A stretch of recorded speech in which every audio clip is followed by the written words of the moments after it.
First, ladies and gentlemen, the lineal heavyweight champion is the former unified world champion with his tremendous defeat over Vladimir Klitschko. After his bout with Wilder, he's kept busy. He's racked up a couple of back-to-back victories. He's crossed over to professional wrestling and headlined in WWE's Crown Jewel October event. Ladies and gentlemen, with a record of 29 wins, no losses, 1 draw, with 20 wins coming by way of knockout from Manchester, England, here is the undefeated lineal heavyweight champion of the world, the Gypsy King, Tyson Fury.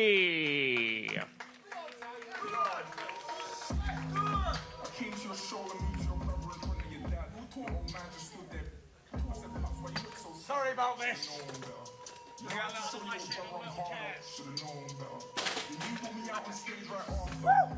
Stopping it early!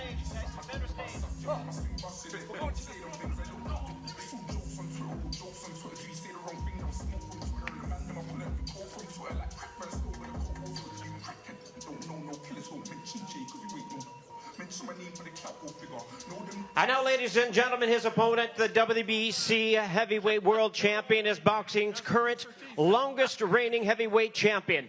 Now, his 10 consecutive title defenses gives him more than other boxing greats such as Mike Tyson, Joe Frazier, and Lennox Lewis, and he matches Muhammad Ali's run. He's kept busy after his bout with Fury, delivering 2 sensational highlight reel knockouts, and he recently traveled to Rome, where Pope Francis named him the 2020 Ambassador for Peace through Sports.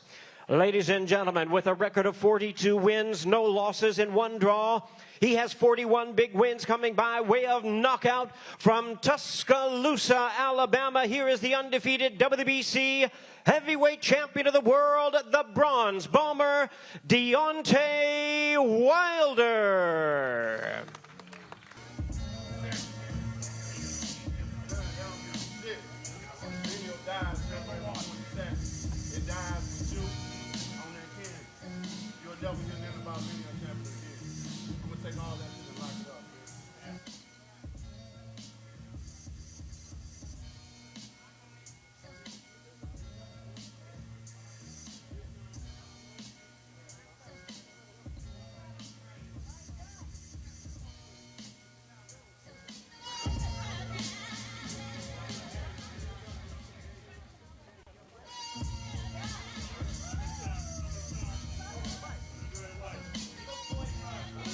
And we're going to ask our gentlemen to take their seats. We're going to make their conversation a little bit more public when we have our Q&A answer and deliver it so all can hear. I want to bring to your attention that... What? Scared me to death.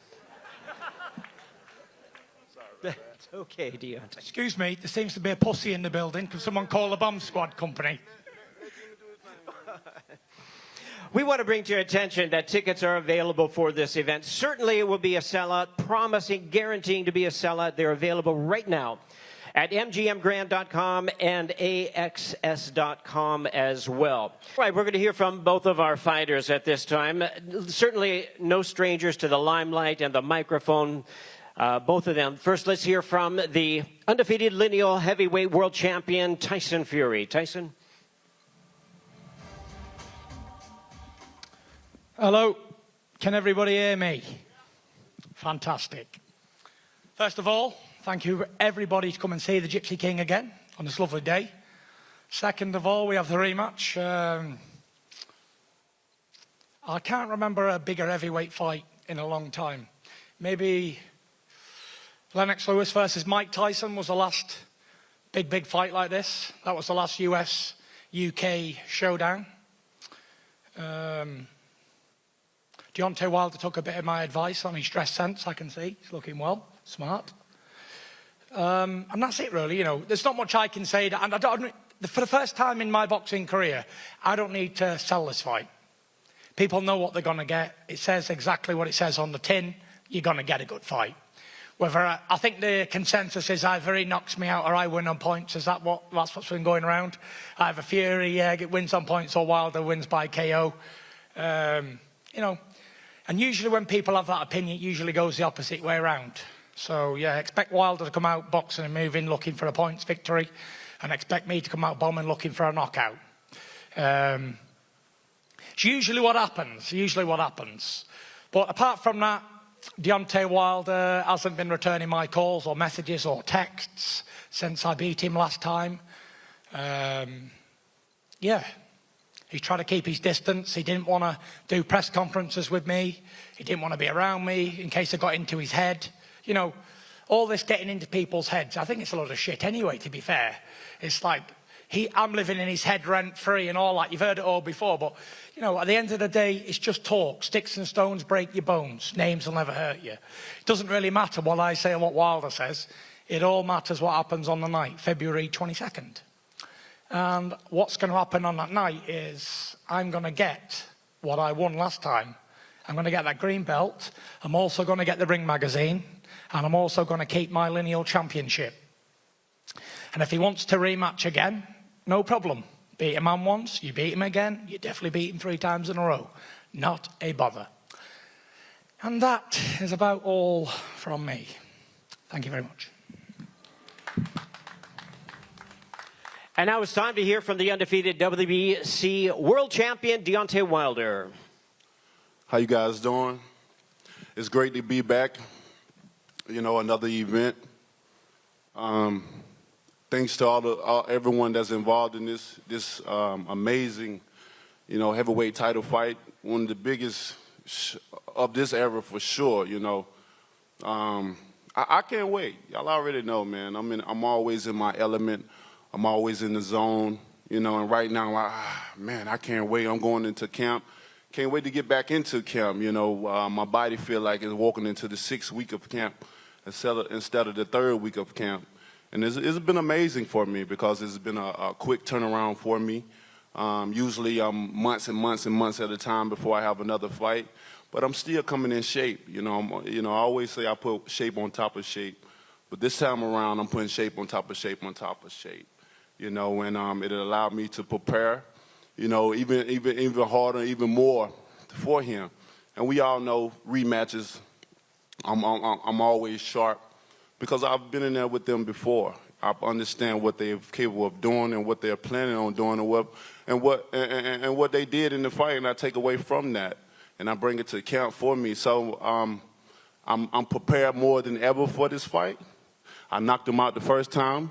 I told Fury 2 years ago that I was going to baptize him, and I did just that. You know, rising up is part of the baptism. I told her he was going to go timber, and he did just that. But this time around, it's a different story. This time around, this is called unfinished business. This point in time, he won't be able to get up. And since he's in WWE, I'm going to make sure he go right out the ring, and I might get on the top of the bucket or the rope and come down with a flying elbow kick. Who knows? Who knows? But I can't wait for this fight. This is going to be an exciting fight like it was the first time. I think the controversial decision that the referee gave him, you know, I think it helped this out for the second time around. You know, them not wanting the quick rematch. I think they helped us out the second time. Definitely made it bigger. You know, we had 2 warm-ups. Mine was a lot more dangerous than his. You know, he played it safe in the playground. While I went onto the mountaintop and climbed it. 2 different fighters, 2 different times, 2 different paths. You know, one just want to survive me. I'm building for legacy. One go around and talk about he have a lineal title, something that's make-believe and fake. He come around and even have events that go 12 rounds with no belt on him, but the one that holds his pants up now. That's the only thing. But February 22nd, that lineal bullshit, it ends there. It ends with him. He needs validation from the people. He needs some type of inspiration, some type of motivation to feel like he beat me such a far wide margin that he did, when he know he didn't. And if so, why so many trainers? Why so many rotations? He rotating trainers like he do his draws. Every day changing, firing, hiring. The first time around, he wanted to talk about how he was out of shape and stuff, but you did. You came in great shape the first time. Like you're supposed to. What you spent? 100,000 pounds? Trainers, camps, different little things? Well, I still have my old trainers. still sat back, and still to this day, I got the same people. You don't see me firing no one. You don't see me bringing no one on if you're supposed to be such this great fighter, you know. And I was supposed to be this guy that don't have no skills. But we see who's more concerned than the other one. Because when you have power and no way around it, you can't prepare for that. You can't prepare for that.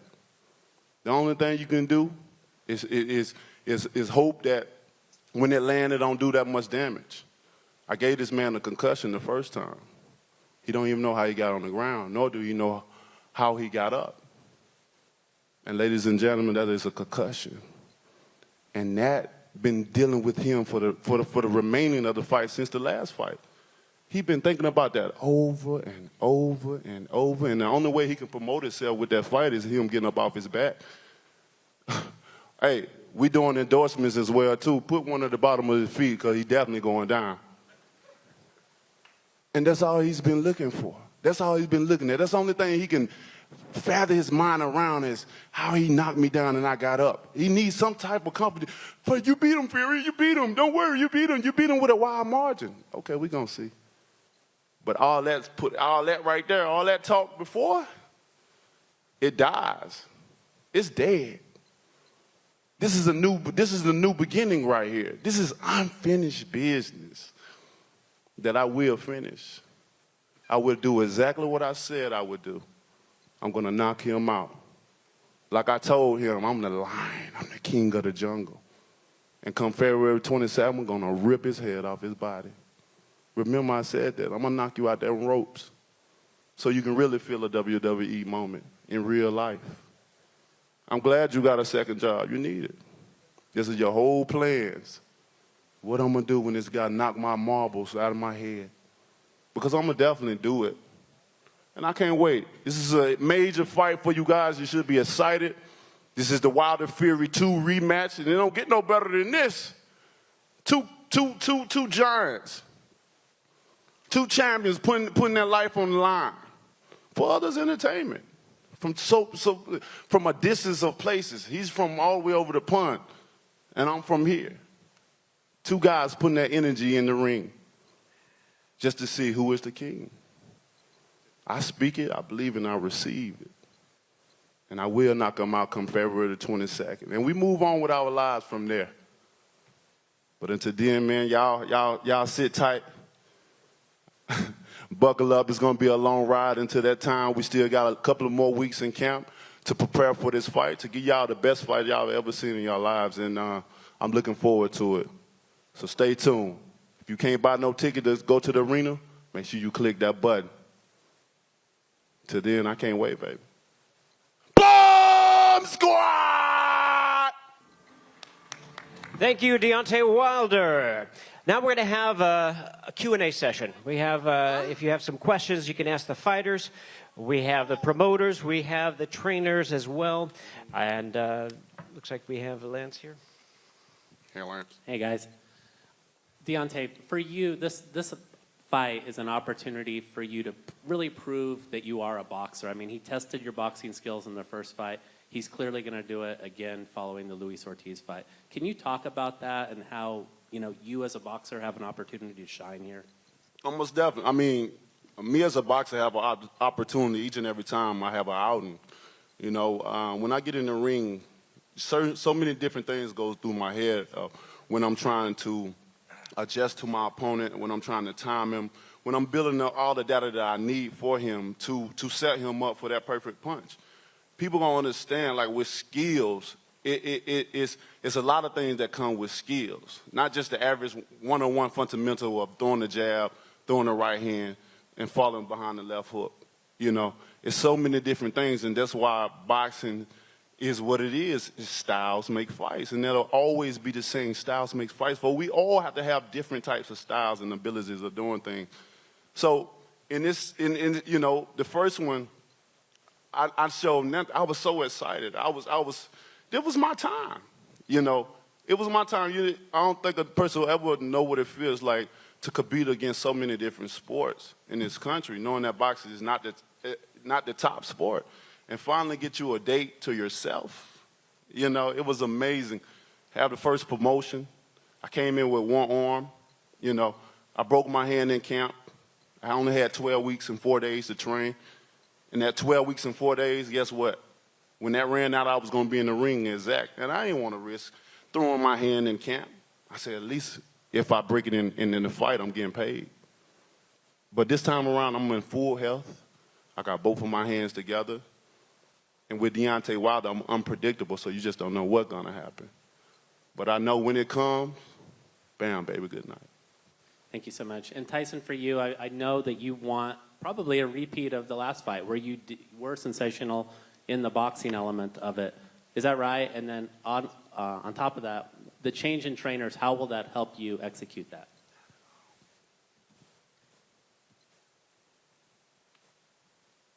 What can I say that Deontay Wilder hasn't always bored us to death with for the last 20 minutes? I'm going to sleep listening to him talk ramble on about nothing. I'm just waiting to hear his point. He still hasn't got to the point after 7 minutes of talking. What am I going to do in the fight? I'm going to win. That's what I do. Deontay Wilder can make all the excuses he wants to make up in his own brain, his team, everybody can tell him, you won that fight, baby, you won that fight. But listen, as a fighting man, you know when you win and lose fights. Simple as. He lost the fight fair and square, he will lose the fight again fair and square. They had to rob a man who was out the ring for 3 years, ballooned up 147 pounds, and they still couldn't beat him. They had to give him a bad decision in LA, you know, to get a victory for the so-called top bloke, top champion. I'm going to go out there, I'm going to give him a boxing lesson, and I'm going to knock him out. That's exactly what I'm going to do. Why did I bring Sugar Hill in? Because I wanted to. Why do I keep switching trainers? Because I want to. You know, I'm a big believer in you're never a finished article. You can always improve your game. You can always polish it up again. You know, Wilder says he sticks with his team. Fair play to him. I'm a man who likes to keep freshening things up now and again, and I do that regular. That's what I do. So, you know, I'm training hard in the gym. I don't make excuses. It was what it was. I won fair and square, and it was what it was. We get to do it again. We get paid for the same thing twice. So I'm not complaining. You know, he's the man here making excuses. He broke his right hand. I only had 12 weeks and 4 days to train. 12 weeks. I can be ready for a fight in 2 weeks. I'm ready for a fight today. Never mind 12 weeks and 4 days. Fuck me. You know, there's no need for excuses. There's no need for problems. I've heard he's had the flu. I heard he broke his hand. I heard he was having problems or whatever. It doesn't really matter because when I get him in there again, I'm going to make him feel the fury. He will get it. I've never been as sure as anything in my whole life. As sure as I was this morning putting this suit on and putting my shoes on and having a wash and brushing my teeth. That's how sure I'm going to kick this motherfucker's ass all over that ring. 100%. He can't win. He's got a puncher's chance just like everybody else. He could barely land it last time. He landed 2-3 punches in the full fight. I'm much sharper now, match fit, coming off 12 good rounds. You know, been in training camp. I haven't had to lose any weight. I'm fine. I'm great, ready to rumble right now. Hope he trains hard. Hope he goes to bed sleeping, thinking about me. If only I could land me right hand. You know, he's got out of jail a couple of times with that right hand in his last couple of fights. Like he said, people say to me, oh, he's lucky he gets away with this one shot. Like he just said, it ain't luck. He has to put it there. But this time, it won't be there. Because I'm going to be super slippery. I'm going to be like a goldfish in a goldfish bowl, swimming away. And that's it, you know. I'm not here to call him or run him down, because when I run him down, it only makes my victory look shitter on the night, doesn't it? So I want people to think he's the best puncher in history, the greatest boxer in history, longest reigning champion ever, the best there ever was. So when I beat him February 22nd, then it makes my victory look even sweeter. But when I really face facts, when I beat Deontay Wilder, I've just beat another bare bum in the shower with a pair of boxing gloves on. Just another tick on the record, another man in the street. That's all he is. He's another person to me, makes up numbers. The Tyson Fury road show continues, and who knows where it will end next. It might be Tokyo, it might be Rome, it might be anywhere. Next stop, Las Vegas. Keep watching.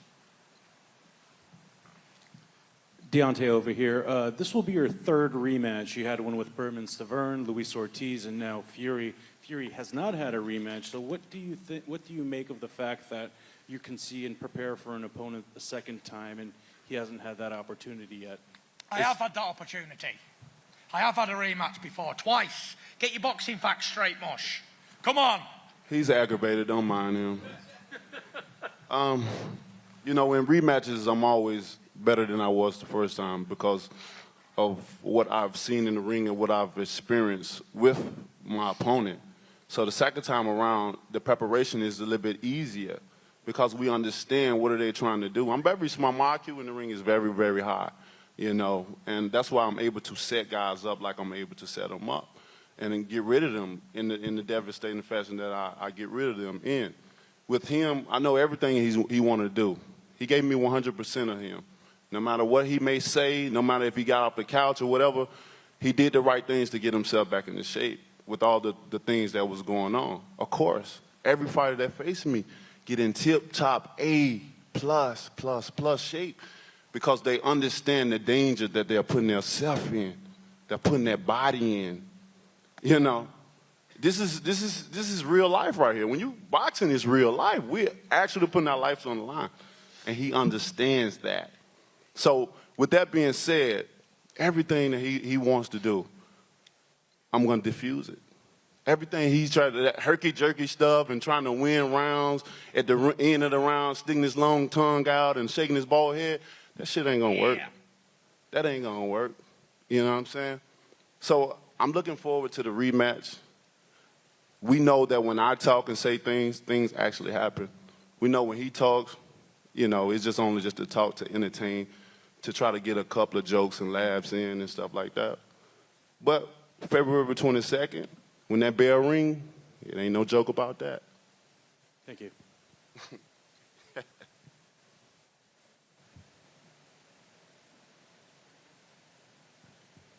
Quick question for Deontay Wilder first. Have you been able to recreate Tyson's movement in the gym? And what did you learn from the first fight about what you have to do to counteract that? Well, we got a lot of great guys that come in and out of there, and they use the herky-jerky stuff, the feints and all that, and different things like that. You know, we're bringing different guys at different heights in, that can give me different looks for sure. What was that second question you were saying? I was just saying, what did you learn from the first fight? What do you need to do to stop him from getting away? For the first fight, just being more calmer. You know, you're going to see a much more calmer and patient Wilder this time, just like you've seen in the Ortiz. You know, a lot of people didn't understand what I was doing, you know. And when you're blessed with power, you know, you're not worrying about rounds and different things like that. The object of boxing is to win, not just to win rounds, but to win. And I wins. And I do it in a devastating fashion. I do it in a fashion in which you guys get dressed to come and see. Y'all not coming to see a heavyweight go 12 rounds talking about skills and wheels and paying bills. You come to see him get knocked out. That's what you come to see because you most likely have things planned, you know, after that you want to go see. So when it's a good night, hey, you say, thank you, Deontay, and you go on about your business and handle what you got to do that night. But I'm more than prepared. Like he said he's ready right now, I am too. And I can say it with a smile. I'm in a happy place in my life. I'm very happy. I'm blessed. My family is blessed. And I'm looking forward to this rematch. You know, this is the settle the talk. You know, winner takes all right here. And I can't wait. Trust me. He's getting knocked out. Thank you. And just one for Tyson. Tyson, I've seen you're working with George Lockhart, the nutritionist. Why did you decide to bring George into your camp? And what difference is he making to the work that you're doing at the moment? Yeah, I brought George in. He's helping with my nutrition.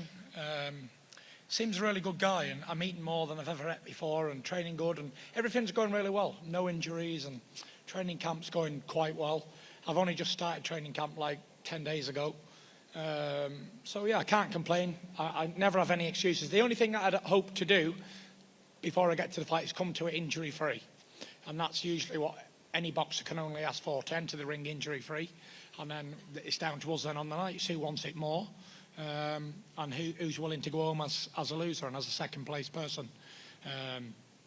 But listening to Deontay for the last half an hour, 1 minute he says I made up this title of lineal championships, and then he keeps talking about he's going to walk away with them all. So which is it? Have I made it up, and is it fake, or is it an official title? Anyone who knows boxing knows the lineage of the heavyweight division goes back to the days of John L. Sullivan, right up to the way to me today, Tyson Fury. All this talk of the lineal ship will be gone after me and whatever. If he beats me, he'll be beating the lineal heavyweight champion of the world, which means he's the best of his era. And every era there's the best, and I'm the current best lineal champion of my era. I took that title from Vladimir Klitschko, 28th of November 2015. Nobody disputed that Vladimir was the best of the day, and I inherited that title off him. So until somebody beats me, I'm still a lineal champion and still exists. I actually set a massive precedent when it comes to titles, because it was the first time in history that the lineal championship had ever split from the Ring Magazine championship. And I spoke to Ring Magazine guys today, and they're quite delighted that the Ring and the lineal will be put back together after a 3-year, 4-year layoff. So yeah, it's going to be a fantastic night. Deontay Wilder is going to come in, and like he said, he's going to be more patient and more relaxed, and whatever he's going to do, try to land that right hand. Of course, that's his best weapon, a big right hand. Knock me out, whatever. And it's my job not to let him do that. And the fact of the matter is, I'm not going to dress it up, I'm going to speak the honest truth. If I'm stupid enough to get hit by that big stupid right hand, then I deserve knocking out. And it will knock anybody out. As we saw, he hit me with it twice, and bam, I hit the floor twice. But it's not how you hit the floor, it's how you get back up and respond. And he knows he ain't messing with no quitter, no shithouse here. I'm a fighting man. And the late great Brendan Ingle once said, to beat Tyson Fury, you have to nail him to the fucking canvas. And that's what this little skinny-legged super noodle will have to do, nail me to the canvas. And if he can't do that, I'm going to eat him up. This time is going to be different. He thinks I'm going to come out irking and jerking, as Eddie Hearn says. Everyone's took that style now. The irky-jerky style of Tyson Fury. Made it famous. I'm not looking for irky-jerky. I want him to meet me dead in the centre of the ring. Let's have a slugfest. Best man stands up, loser goes down. I got 20 knockouts out of 29 wins. He knows he was rocked 3 or 4 times in that fight, but I never had the gas to finish him. I'll be honest and truthful. I didn't have the gas after the layoff, after all the weight loss. I never had the gas to put my foot down. This time I can turn that screwdriver until he's gone. And I want to meet him head on. El mono, in the centre of the ring. Let's make it a Tommy Hearns, Marvin Hagler type fight. Best man stands, the loser goes back and recruits. Back to the gym, back to the drawing board. I'll meet you, Deontay, in the middle of the ring, 22nd of February. I won't be running. You won't have to look anywhere for me. Just watch out for the right hands, because you're going to sleep in 2 rounds. 2 rounds, he's going down. I had a dream. I keep having the same dream about round 2. I'm playing poker all the time. I keep getting dealt number 2. It's definitely a thing. He's getting knocked out in 2 rounds, 100%. 2. He can laugh about it now. When he's on his back looking up at me, he'll know what I'm talking about, round 2. Hey, Tyson, I got a question for you guys both. But, Tyson, for you first, you're reuniting with the trainer. What are you looking to get out of reuniting with this trainer for this fight coming out, this rematch? I've been really honest with you. I told exactly the truth. I'm looking for a knockout. I didn't come here again to get a bad decision. You know, I know I'm not going to get a decision in the United States. It's clear. After last time, it's very clear. So that's why I hired Sugar Hill. If I didn't want a knockout, I wouldn't employ the Kronk trainer who specialises in sitting on your punches and landing the right hand. Look at the Tommy, look at all the Kronk fighters, Klitschko even. They all look for that big right hand. That's all I'm looking for. One big right hand, nail, Deontay Wilder, good night. There's the game plan. I'm looking for a knockout. And if I wasn't looking for a knockout, I'd have kept hold of Ben Davis. I would have sharpened up on what we were doing, herky-jerky, slipping and sliding. I ain't looking for that. I ain't coming here for a points decision. I'm coming for a knockout. Like Deontay Wilder said, I'm sick of points decisions. I've had plenty of them in my career. I've had 9 of them. I'm looking for a knockout, number 21. And that's brutally honest. Brutally from the heart honest. I'm looking to knock him out. Hey, champ, he changed my line of thinking. Care to respond to his two round knockout prediction? I mean, that's what he believes in his heart. You know, that's what he believes. I always teach people when I speak, I say, speak it, believe it, receive it, you know. And if you really, but the magic of it all is the belief. It's the belief. And though he's saying it, I don't feel that his energy that he believes that he's going to do that. If anything, I feel he's nervous. You know, he's very scared because of what happened the first time. And I understand this is boxing. And sometimes fighters, they have to put up this They had to put up this front, you know, like it's all good and nothing, you know, nothing gets to them or nothing hurts them or, you know, we always acting tough and stuff because of the sport that we're in. But I'm a realist, though, you know. And he know what happened. When you get knocked out like that and put on and you don't know how you got there and how you got up, it was the grace of God that bothers you. That not only affects you, but it affects your environment. It affects your family as well. Because they know you're going in there again with this monster. And you know what he's capable of doing. It's not an act. It's something I do every time I'm out. I knock guys out. Every guy that I faced, I put him down. And it won't be no difference this time around either. Y'all know what I'm good at it. I'm great at it. I'm providing my service. I'm providing my service to my greatness and giving it to you guys each and every time. We know this. They know what they up against. Like I said, I'm happy. I sit up here right here with smiles. I can't even stop smiling because that's the inner happiness inside of me. I'm not concerned or worried about who he got in camp or what he got going on. I'm not worried at all. He should be worried about me. And I already starting camp 10 days, and when this is going to the third week. Boy, you better. Boy, you. Shit. It's going to be a beautiful moment in time for me, but not so pleasant for him. Thank you very much to our fighters, to our promoters, trainers, camps as well. Thank you to you for being here. That concludes our Q&A session and it concludes our press conference for today. We've been asked to have our fighters once again square off, face off in the front of the stage for our final photo opportunity. Get your cameras ready. Once again, it's Saturday, February the 22nd, MGM Grand Garden Arena in Las Vegas, Nevada. Wilder versus Fury 2.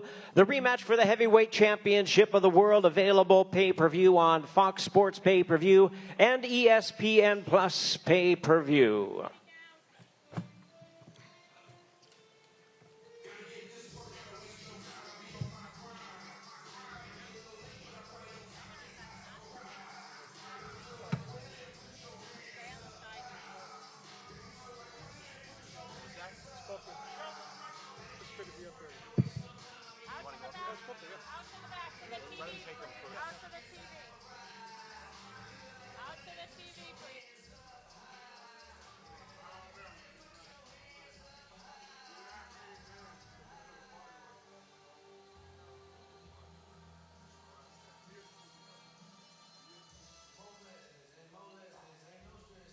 Question, I've been tested and debated and been repping my whole section. I gotta get it, only way that I can spit it. Call it karma's intervention, it's the way that I've been living. And I've been off the clock, think out the box. When I sweep out the cop, you can bring out the mop. I can't stop, so I'm going in. Finally made it to the top, from the bottom to the top again. So ain't a reason that I'm not gonna win. Staying loyal to these skills with my hands like a boxing fan. Call me champ from the city of the champions now. Let me see you with the hands again.